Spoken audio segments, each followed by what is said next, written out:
Jadi kadang-kadang saya lewat bawa istri mau ke guest house, orang udah pada minggir semua. Saya nggak enak juga kayak gitu. Saya buka kaca kadang-kadang.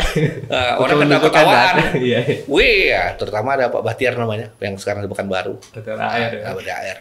Itu kadang-kadang dia bilang itu kalau udah lewat A3 kita ke pinggir semua, dia bilang. Apa itu A3? Dia bilang Aurora, Abang, Arpa. Aurora, Abang, Arpa. Ustadz ada kan? Iya. Padahal nggak ada Ustadz nih. Tapi kalau A3 sudah lewat bilangnya, ya kita juga pinggir. Tapi kadang nggak sengaja juga kan? Ya kita kan nggak bikin-bikin. Nggak bikin-bikin. Bukan kita bikin-bikin. Memang sudah seperti itu. Iya. Udah seperti itu. Selama 9 tahun, berarti kalau kemana-mana, Abang diajak ya? Keluar kota, Samarinda kah, Bontang? Kemana? Selama supir?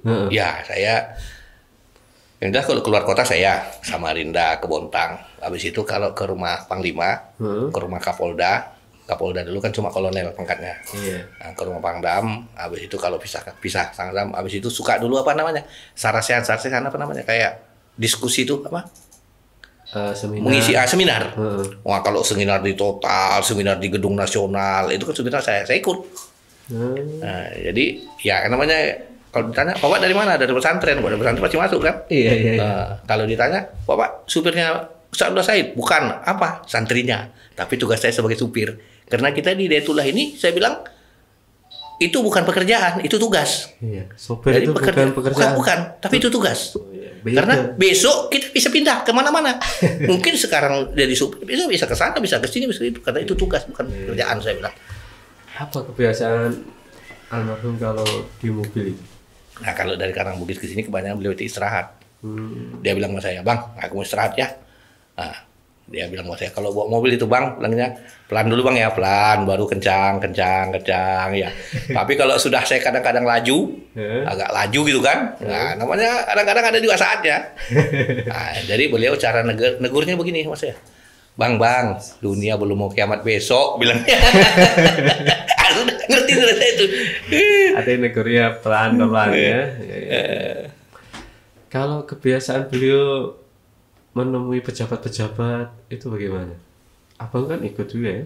Saya enggak masuk, yang masuk beliau. Kalau seperti di Kodam, waktu zamannya Pak Maulani, Pangdam, nah beliau kan dipanggil biasa di kediaman gitu kan, ditelepon ke sana lebih jujur biasanya.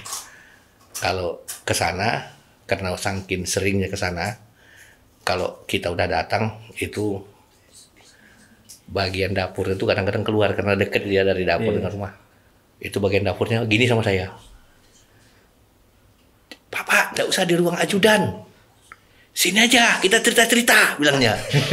Di belakang, bilangnya. Nah, rupanya kalau ajudannya kan, ruang ajudan kan ada di dalam, di depan ini.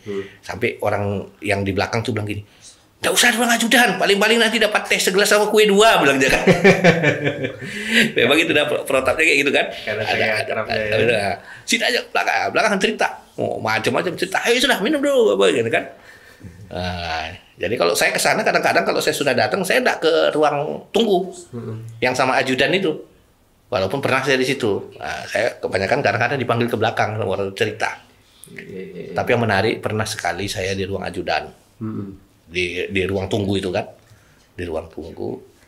Rupanya pas saya datang, ini rupanya apa bintalnya Kodam mau ketemu Pangdam kayaknya. Tapi karena rupanya beliau tuh nunggu ini almarhum ya ini itu nggak masuk dulu. Beliau yang dipanggil kan karena bilang ada tamu. Nah, begitu saya datang langsung dia bilang itu, saya waktu itu nggak ngerti kalau dia bintal, belakangan baru saya ngerti. Ya, duduknya kan bersila ke atas, dalam hati saya kalau di rumah kayak gini suruh ini pasti pangkatnya tinggi ya kan. Karena di situ kan apa dia balok 1 apanya itu yang ruang ajudan itu perwira kan, letnan 2. Nah, pasti yang duduk ini luar rupanya kapten kalau nggak salah atau mayor itu. Bintal ya, bukan kabintal. Bintalnya apa di bawah kabintalnya kolonel ya. Dia mayor mungkin tuh. Nah, jadi sempat ngobrol di situ. Dia tanya saya, Bapak dari mana? Dari Hidayatullah. Bapak Ustaz Abdullah Said? Iya. Oh iya, saya mau ketemu juga Panglima, bilangnya. dalam hati saya berarti karena udah di apa mungkin ya diganjal dulu ya kan, nggak boleh gitu dulu. Nah cerita tentang Hidayatullah, dia waktu tanya tentang Hidayatullah, saya bertanya waktu itu sama beliau itu, saya dengan pakai songkok kan, ya, tentang agama. Saya, Pak, ada yang saya heran Pak, saya bilang, kita di masalah agama ini Pak, saya bilang, apa itu? Dia bilang, itu buku masalah haji Pak, banyak sekali dijual, aku bilang. Saya bilang kan, masalah zakat apalagi, masalah sholat banyak juga dijual, aku bilang. Masalah haji, masalah zakat, masalah sholat, puasa, masalah puasa banyak dijual. Tapi kok nggak ada Pak dijual masalah syahadat, aku bilang. Nah, kok hampir tidak ada buku membicarakan yang jual beli masalah syahadat. Saya bilang kalau syahadat orang tidak sah itu kayak apa Pak? Kok nggak pernah ada buku mengatakan, membicarakan tentang sah batalnya syahadat? Kalau orang nggak sah syahadat, kayak apa Pak jadi Islam? Rukun Islam kan syahadat, saya bilang. Kalau rukun pertamanya nggak sah, kayak apa berikutnya? Bagaimana sholatnya, bagaimana zakatnya, hajinya, puasanya? Saya bilang. Oh ada dijual itu bukunya kecil, bilang. Lah kok bahasa syahadat kecil sementara itu rukun Islam pertama, saya bilang. Terus, nah, itu yang saya ingat. Nggak tahu lagi apa cerita selanjutnya. Itu pernah saya tanya itu sama bintalnya itu. artinya abang ini sudah terpengaruh juga, sudah memang karena sering dianut dengan manhaj ya. Ya karena terbawa ya. Ya. Ketemu siapa saja masalah syahadat. Ya membicarakan masalah itu karena memang kita di sini kan sistematika wahyu. Iya. Diawali daripada syahadat. Iya, ada. Belum lagi kalau kita tanya dari mana kok bisa orang bersyahadat? Apa yang mengawalinya orang bersyahadat? Sistematika wahyu begitu mengantar kita bersyahadat. Iya. Nggak langsung syahadat toh. Nah, sementara saya di sini pertama jadi santri yang ngajarkan kami tentang ala-alak, tentang syahadat ya Ustaz Rahman tuh. Masih ditugaskan oleh almarhum langsung ngajar habis subuh. Jadi ketemu beliau juga lagi ke sini. Iya, jadi begitu sampai di sini saya sama Pak Mustafa, perlu sampai di sini yang saya cari beliau dulu karena orang pertama yang saya kenal kan beliau. Dan ternyata beliau sudah ada di sini Ya lagi. memang di sini. Yang ngajarkan syahadat beliau ya. Waktu sistematika wahyu, Iya. habis subuh, habis isya kalau nggak salah habis isya, habis subuh, kalau habis subuh Ustaz Anwari, waktu beliau ngajarkan malam dia ada bukunya sudah dibuka tentang apa sistematika wahyu. Ya kembali lagi tadi yang 9 tahun dengan almarhum itu, abang pernah nggak dimarahin? Ditegur lah. Kalau hampir nggak pernah, tapi pernah sekali itu gara apa ini dia soalnya memang mungkin tegang ya. Ada disuruh ngasih apa begitu, saya kasih aja tapi saya nggak nanya. Dia bilang kalau nggak tahu cuma nanya. Habis itu saya dipanggil Ibu Ida, bang, kalau bapak marah diam aja nggak usah dijawab ya. Saya dibilang Ibu Ida, ya kan kayak orang tua kita sudah. Wah, saya jemput apa segala macam. Rupanya ibu takut bapak ini tegang, Ustadz ini tegang. Ibu Ida, ibu yang paling tahu ya kan. Makanya ibu pernah panggil saya, bang, kalau bapak marah nggak usah dijawab bang ya. Iya Bu, saya bilang. Namanya 9 tahun kan pasti ada aja ya. Mungkin saya bilang hampir nggak pernah. Hampir nggak pernah ya. Nggak pernah. Ini belum berarti nggak sabar pernah. Nggak pernah masalah. Kapan beliau membaca bukunya itu? Kadang di mobil juga, tapi persisnya saya nggak tahu. Ya karena beliau kan di atas kan, saya kan nggak pernah ke atas. Yang paling tahu itu Torik kalau mau tanya itu. Oh iya, Pak Torik. Ya. Nah, Pak Torik atau Pak bagian di dalam. Dia bagian dalam kan, dalam rumah kan. Pak Torik atau Pak Ahmad Malewa. Oh, Pak Ahmad Malewa itu juga itu asistennya. Oh, asisten dulu juga itu ya. Jadi Pak Torik, Pak Ahmad Malewa kalau yang urusan gitu. Nah, tapi kalau yang di luar mungkin saya banyak tahu ya kan. Yang sering jalan-jalannya. Yang saya cuma perhatikan bagaimana caranya beliau kalau berbicara, bagaimana kalau mengambil kebijakan, mengambil keputusan. Beliau kan juga sering bilang. Apa beliau cara mengambil kebijakan itu? Ya kalau mengambil kebijakan sebelum keputusan kita ambil itu, dia bilang kita tidak boleh emosional. Beliau bilang begitu ya? Ya, jadi caranya supaya tidak emosional, dia bilang kalau belum sholat dulu, kalau lapar makan dulu, kalau ngantuk tidur dulu, kalau mau buang air dulu, kalau sudah itu semua baru duduk mengambil keputusan. Jadi nggak boleh ngambil keputusan itu secara tiba-tiba, itu nggak boleh duduk tiba-tiba ngambil keputusan itu nggak boleh. Nggak boleh tiba-tiba ya? Nggak boleh. Kecuali memang yang darurat kan beda ya. Kali itu mau apalagi mengenai tentang orang banyak begitu kan. Jadi secara normal itu kalau belum sholat dulu. Kalau lapar makan dulu. Kalau ngantuk tidur dulu. Baru ngambil keputusan. Udah tenang semua. Habis itu ya kalau kita bilangnya sholat istikharah lah kan. Tapi sholat istikharah itu tidak dalam keadaan ngantuk, tidak dalam keadaan lapar, nggak dalam keadaan. Pokoknya urusan apa, selesaikan dulu semua. Harus tenang ya. Terus kalau ada tamu-tamu, abang ikut nemuin nggak? Layani? Tamu-tamu enggak, ke tamu kan kita ngantar saja. Oh, ngantar aja. Ngantar aja, cuma memang ada tempo hari kalau beliau dengan tamu ya di sana, di guest house kan. Di kisah sih. Ini tadi yang kelewatan masalah nikah. Abang nikah tahun berapa ini? Nikahnya tahun 89. Angkatan berapa pasang? 30. Awalnya 21. 31. Awalnya 21 karena ditunda setahun jadi 31. Gimana rasanya nikah ditunda setahun? Nah, ini ceritanya. Cerita saya kembali lagi. Itu sudah daftar ini. Udah dijatkan bajunya, jasnya udah jadi. Sudah jadi. Udah dipakai orang lagi sholat dipakai orang yang jas kita dipinjami orang. Tukang jahitnya Pak Buhari. Iya, Pak Buhari itu kan tukang jahit jas itu. Pak Buhari Bonggo itu. Iya. Kita di Karangbugis. Jadi ceritanya gimana ceritanya bisa ditunda setahun? Saya kan di Karangbugis ya, udah jadi supir pimpinan. Jadi tahun itu sekitar 88 lah ya. Itu kan ketua panitianya almarhum Ibu Hasanah, istrinya Ustaz Usman Asari, ibunya Jakir. Iya. Itu ketua panitianya. Jadi pas beliau mau ke Gunung Tembak, naik mobil sama Ustaz Usman, Pak masih L300. Beliau duduk di belakang, saya di depan. Saya ditanyain, Pak Ghazali, ini pimpinan mau ada hajat, mau pernikahan. Pak Ghazali udah siap, bilangnya. Sama saya kan? Iya. Saya mikir, mau kawin, beli baju dalam aja nggak bisa, mau nikah.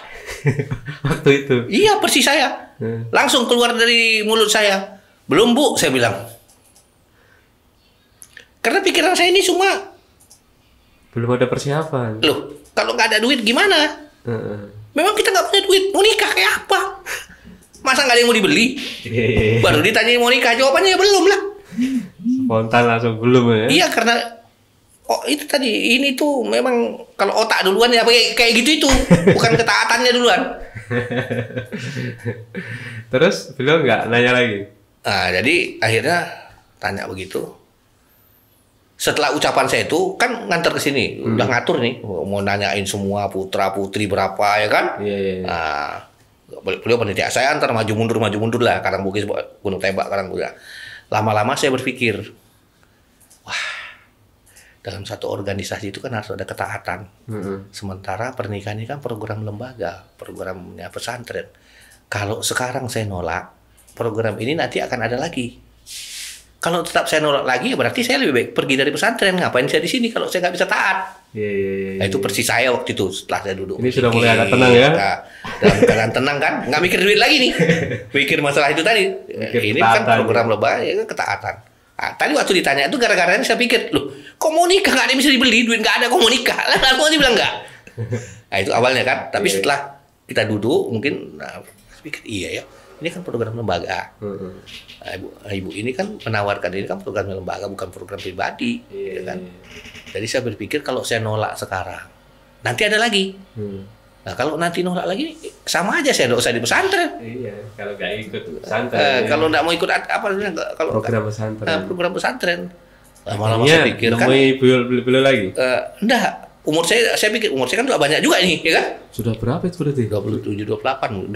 Udah masuk 28, 9 dah. Nah, udah masuk 29.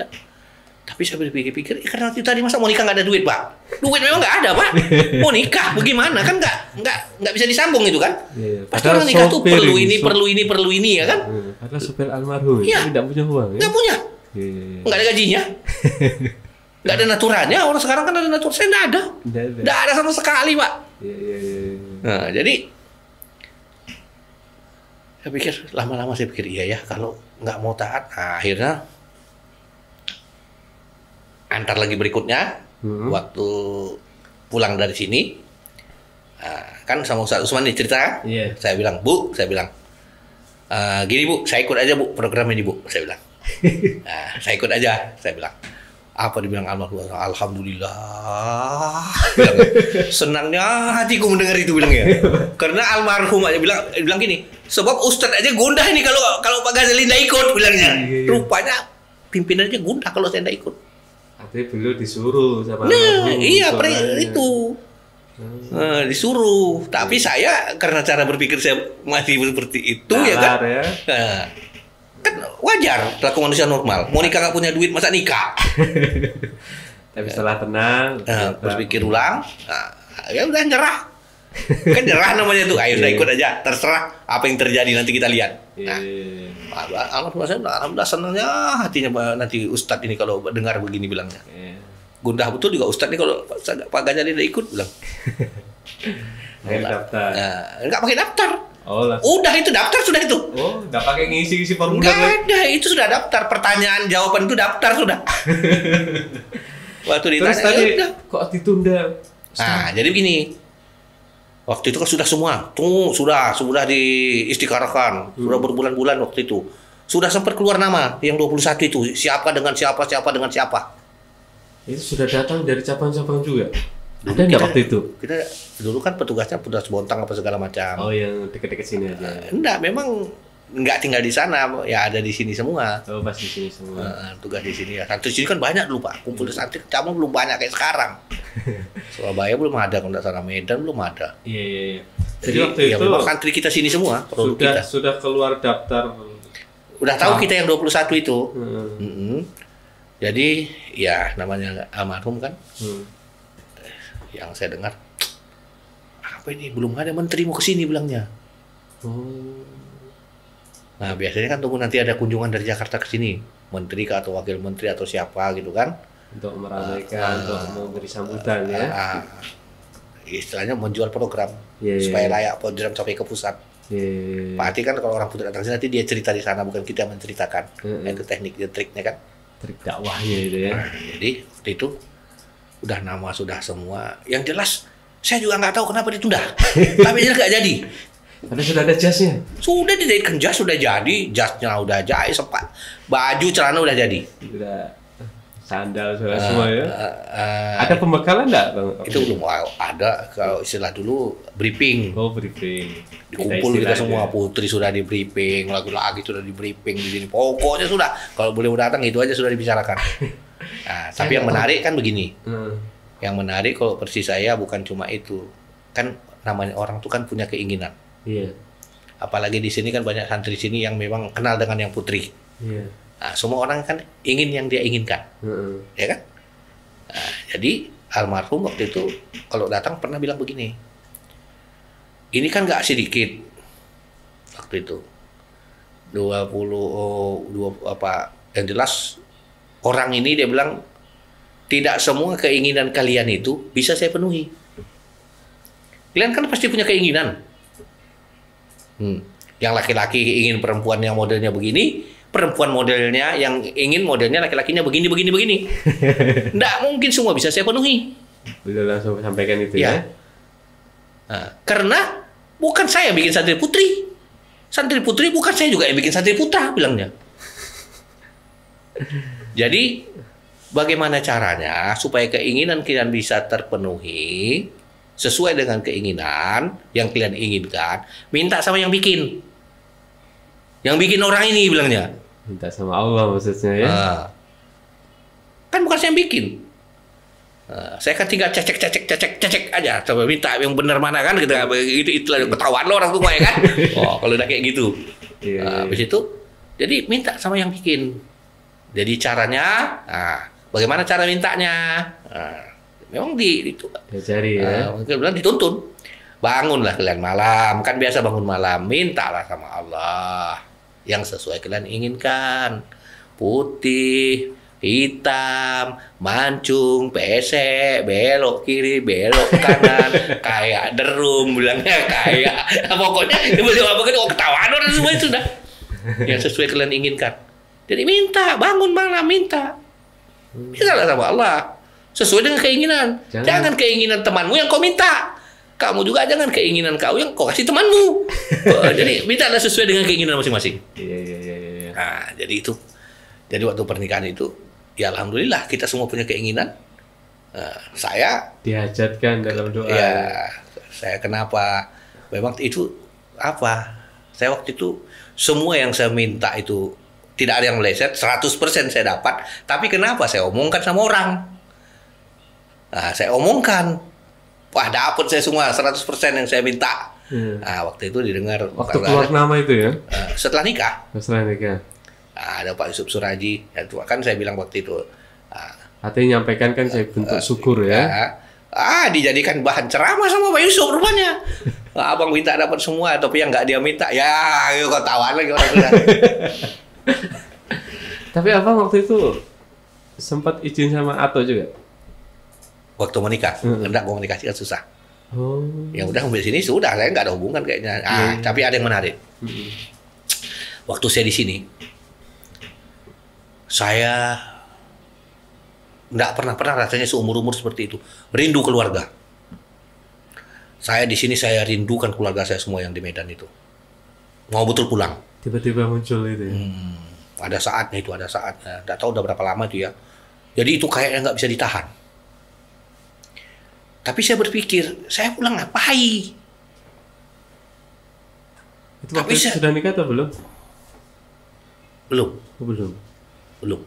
Tiba-tiba muncul rasa kangen, rindu. Rindu semua keluarga. Nah, jadi karena datang merasa rindu seperti itu, ya, karena kita memang di sini enak-enak tidur dibangun sholat malam, dan memang kita udah biasa juga sebelumnya sholat malam, apa itu sholat kita juga udah paham, ya kan? Nah, akhirnya sebelum tidur itu saya zikir, bawa zikir. Karena di tabligh kan memang diajari zikir itu kan. Sebelum tidur. Diajari itu. Jadi pas keadaan saya apa namanya?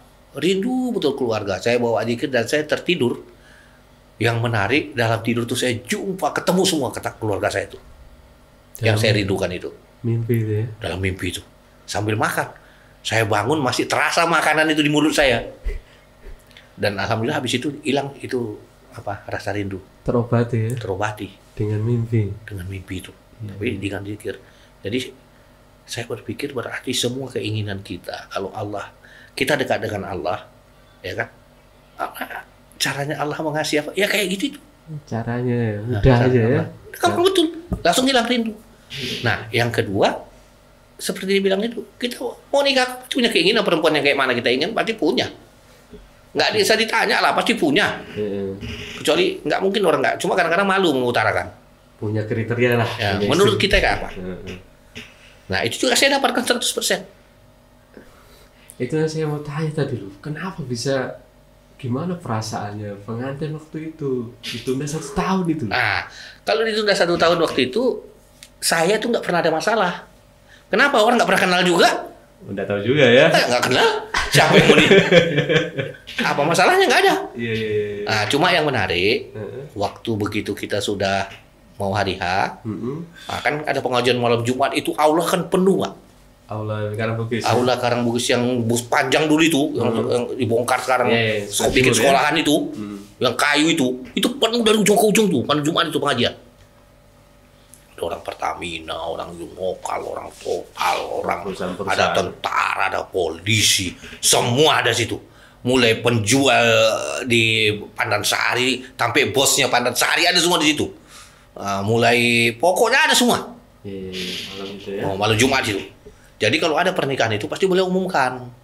Mau wisuda lagi nanti anak-anak. Nah, jadi kalau beliau udah ngomong itu orang udah ngerti. Jadi waktu itu saya bilang mau ada pengantinan, kalau sana istilahnya kan wisudawan kemarin awalnya dulu. Saya dipanggil sama orang Total, nama Pak Edi. Ya, kerja di Total. Bang, kamu masuk bang? Masuk Pak Edi. Ayo udah, nanti ikut saya ya, bilangnya. Saya juga nggak ngerti ikut kemana. Habis itu besok dia datang, ayo ikut saya. Saya izin lah, saya mau dibawa Pak Edi, mau ke Rapak, ya. Kata Ustadz ya kan? Ya, Ustadz nggak jalan, bilang. Sudah pergi saya, dibawa ke toko pakaian Pak, dulu ada toko Matahari di Rapak itu Pak. Bukan Matahari, tapi namanya Matahari di Rapak itu. Itu toko itu Pak, toko pakaian Pak. Saya disuruh masuk, suruh ambil yang kau perlu. Loh, kita disuruh ngambil kan malu Pak. Nah, saya waktu itu ingat ambil baju aja 2. Loh, kok cuma ini mau nikah, kok ngambilnya ini aja? Diambil sama dia. Ya sudah kalau bapak ngambil, ku terima, aku bilang dalam hati saya. Ini semua pun diambil, ku bawa pulang. Tapi terakhir mau ke kemana juga ya kan? Paling ku bagi-bagi lagi kawan kan? Iya. Bagi-bagi teman. Ya sudah, diambil, kasih. Habis itu ada namanya di Samarinda, Pak, siapa namanya lupa saya, dekat kantor gubernur itu, penjual sepatu. Dulu namanya Salsabila Salon itu. Orang Padang. Nah, pernah kita ke Samarinda, disuruh ambil sepatu, Pak. Dikasih sepatu kita, jadi ada yang ngasih sepatu, kalau Pak Edi ngasih, ada yang ngasih duit. Artinya yang tadi bilang nggak punya uang, tapi Allah kirim ya. Jadi ini makanya ini tadi kita pakai mau nikah nggak punya duit, begitu nanti udah mau nikah, wih kiri kanan Pak ngasih, kiri kanan ngasih, lah mati saya, gobloknya saya dulu kenapa? Nah ini dalam hati saya yang nggak suka yang tidak terbaca Pak.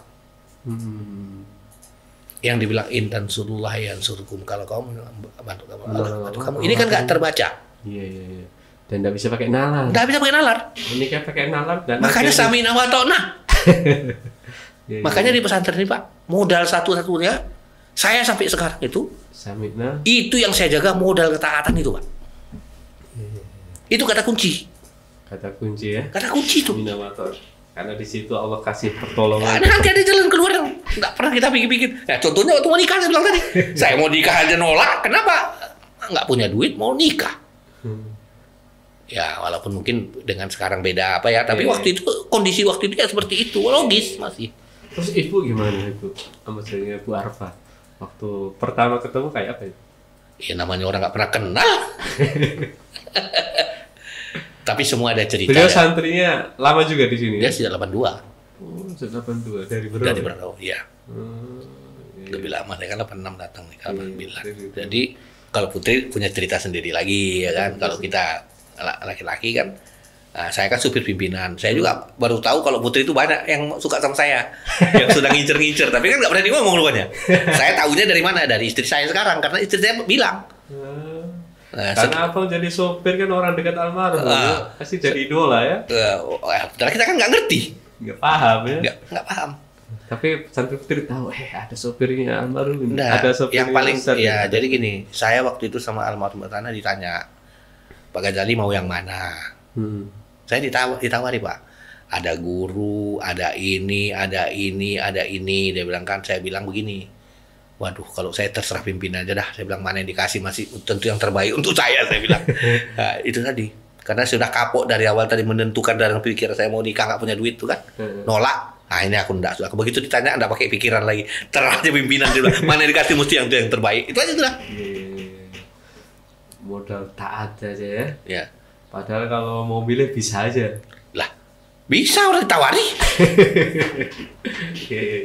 Tapi daripada salah pilih orang bilang. Nanti dia bilang, kau yang pilih sendiri, kapok bilangnya kan. Nah, nyesal itu kan belakangan Pak. Saya itu yang saya berhitung itu nyesal itu belakangan, daripada menyesal janganlah. Bagaimana supaya kita jangan menyesal.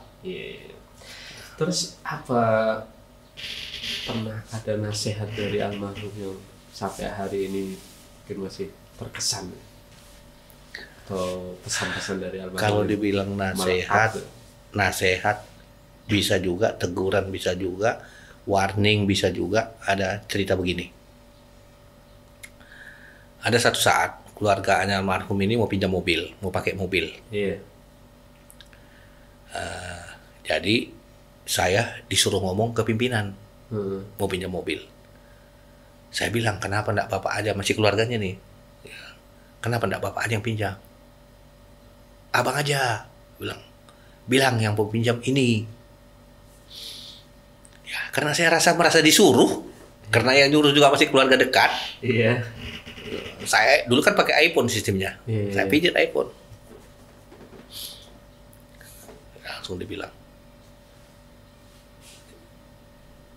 Bang, kenapa kau omongkan, bilang.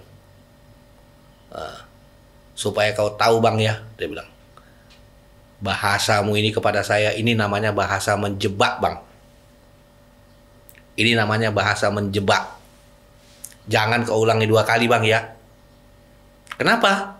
Saya katakan ini bahasa menjebak. Kalau saya bilang nggak boleh, jelek saya di mata keluarga saya. Kalau saya dibilang boleh, stop aja itu mau pinjam mobil nggak berani. Kayak Pak Hasan, Pak Latif itu nggak berani punya mobil. Ini keluarga punya mobil, jadi dijaga betul tuh antara keluarga pemakaian mobil itu, kepentingan mobil itu. Nah, jadi kalau sudah begini, saya udah serba salah bang, gara-gara kau. Tapi kalau keluarga sendiri yang ngomong, bilang keluarga saya sendiri yang ngomong, saya bisa bilang tidak, atau saya bisa bilang cari yang lain. Tapi karena abang yang bilang, supir saya bilangnya, saya udah serba salah. Iya, ada belum menjaga ini ya, menjaga. Ku bilang tidak, jelek aku sama keluarga aku. Ku bilang iya, bagaimana staf-staf ini? Jadi begini bang, jangan kau ulangi 2 kali supaya kau tahu bang ya. Nah ini pelajaran untuk saya, itu pelajaran betul. Itu bahasa itu ada namanya bahasa menjebak, bahasa minta, ya kan? Ada namanya bahasa menjebak, bahasa minta kasihan, bahasa meminta, bahasa banyaklah dijelaskan waktu itu. Jadi tolong bang, ini kau diantara salah satunya ini bahasa menjebak. Saya nggak bisa bilang tidak kalau begini bilang. Tapi jangan kau ulangi lagi. Ya sudah, pergi aja sudah, berangkat nggak apa-apa. Siapa yang nyuruh kau tadi bilang ya kan? Saya kasih tahu lah. Nah, ingat itu bang, jangan mau disuruh-suruh bilang ya. Kalau keluarga saya mau suruh lagi kau ingat, suruh dia ngomong sendiri sama saya. Jangan lewat abang lagi. Artinya belum menjaga keadilan ini ya. Keadilan. Pemakaian kendaraan itu. Nah, di situ. Jadi saya memahami, belajar bagaimana bahasa menjebak, bagaimana bahasa meminta, bahasa minta kasihan. Itu akhirnya saya pelajari. Nah, jadi waktu saya tugas di Kuaro di Grogol kemarin, nah itu yang saya praktekkan. Dan memang itu ya memang seperti itu. Ini sudah panjang lebar ya untuk ngobrol terkait dengan cerita-cerita pengalaman Abang Ghazali selama di sini. Dan saya yakin kalau mau diteruskan ini bisa masih berjam-jam ini, masih berjam-jam.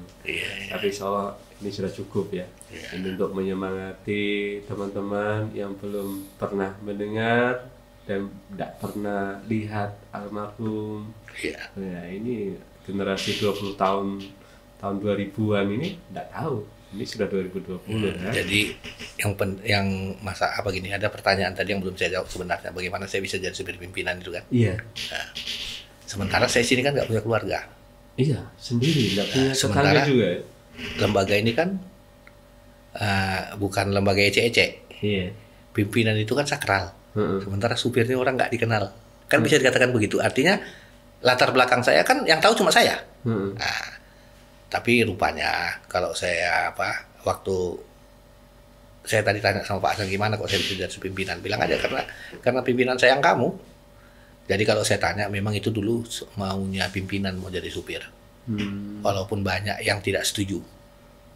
Ya kan? Tetap ada yang tidak setuju, Pak. Karena itu tadi latar belakang saya cuma sendiri, siapa dia, dari mana. Nah, cuma kemenangan saya, bisa dikatakan kelebihan saya di sini bukan datang sendiri, bukan tiba-tiba datang. Ada sebab, ada ketemu. Ada yang ngantar, ada yang katakanlah ada jalannya, ada penyebabnya. Nah, yang antar saya ke sini bisa dikatakan Pak Haji Agustomo almarhum. Nah, siapa almarhum Pak Haji Agustomo? Siapa yang nggak kenal? Orang sudah tahu semua beliau kan. Bisa dikatakan tahu, itu tanah Cilodong itu dari dia itu, Pak. Tanahnya beliau itu. Di Depok itu ya? Depok itu. Membebaskan tanah di Karangbugis itu tahun berapa itu, beliau buang puluhan juta itu untuk bayar tanah. Jual tanah Jakarta. Nah, bagi orang yang ngerti, ya kan? Ya kalau almarhum kan saya pasti ditanya, itu orang dari mana? Pasti dibilang ketemunya di mana, ya kan? Nah, saya kan dari tablik, latar belakang tablik ya. Ya. Bisa dikatakan kalau identitas latar belakang kayaknya nggak ada salahnya kalau dari situ kan gitu kan, baru masuk ke sini ya kan. Nah, bukan ketemu di jalan, bukan orang cari kerja yang disuruh ke pesantren, nah, kan begitu. Itulah Hidayatullah kan memang tidak melihat yang gitu-gitu ya. Allah di pesantren ini lihat siapa yang memang layak, taat. Ya tapi memang dulu semua orang di pesantren itu ada yang bertanggung jawab. Iya. Ya, ada yang merekomendasi. Ada yang rekomendasi di situ. Jadi tidak juga asal-asal datang langsung dijadikan tugasnya ini. Oke, tadi ya bolak-balik disuruh nulis biodata tadi, bolak-balik ya. Tadi itu kan salah satunya untuk memperjelas dari mana asal usulnya. Baru di Karangbugis juga dipeluncuр dulu. Iya kan? Di sini sudah di TC, di Karangbugis dipeluncuр juga. Ya kan tadi tuh disuruh bawa, baru dia bilang enggak usah, nanti ada yang bawa. Kan disuruh diem aja di sana, di kantor aja. Apa sudah mandi, pakai sudah siap-siap. Apa nggak dipeluncuр apa itu? Tes mental ya. Tapi kita pikir serah. Saya di sini kerja bukan untuk cari duit, untuk apa gitu kan? Kita ini memang karena Allah, ya sudah. Ini yang terbaik, ini yang saya terima. Begitu. Terus itu akhirnya tadi nikah yang datang siapa ketika ditunda 1 tahun? Katanya tadi ditunda karena belum ada menteri datang ini tadi. Jadi waktu itu pas mau pernikahan kami itu, yang datang itu Sekjen Depak. Sekjen. Tarmizi Tahir namanya, beliau Mayor Jenderal Letnan Jenderal Angkatan Laut. Tarmizi Tahir itu. Angkatan Laut. Beliau juga seorang dokter, orang Sumatera Barat. Jadi dia itu Sekjen Depak, Mayor Letnan Jenderal Angkatan Laut.